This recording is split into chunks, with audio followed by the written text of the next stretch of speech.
في ناس تقول لك لا انا ماليش دعوه بالاي اي، ما بستخدموش وبتخبي وبتداري. ليه؟ بالعكس، انا بفرح لما الاقي حد يقول لي انا عملت التاسك ده بالاي اي. بفرح جدا ان احنا بدانا نستخدم تولز وادوات جديده. لكن مشكلتي في ايه؟ ان حضراتكم بنفس اللفظ سايبين الاي اي يسوقكم، مش انتوا اللي بتسوقوا. يعني خش اعمل سيرش على حاجه معينه زي ما بعمل في جوجل، يطلع لي ريزلت، خدها كوبي بيست، حطيت، انا تمام. هو كاتب كلام حلو ومتنظم شكله كويس فانا خدته زي ما هو. غلط. لو هنمشي بالمنهج ده محدش يقرب ناحيه الاي اي.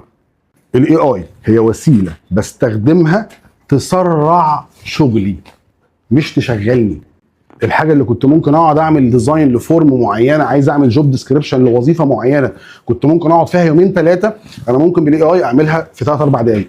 ولكن لازم حضراتكم تراجعوا كل كلمه، تشوف الكلام ده ماشي مع اللي انت عايزه ولا لا. مش معنى ان الاي اي مطلع الاي اي صح هو هيبقى انا هفهم اكتر منه. يا فندم بتفهم اكتر منه. هو الاي اي ده عباره عن ايه؟ مكان مخزنين فيه معلومات بنطلعها.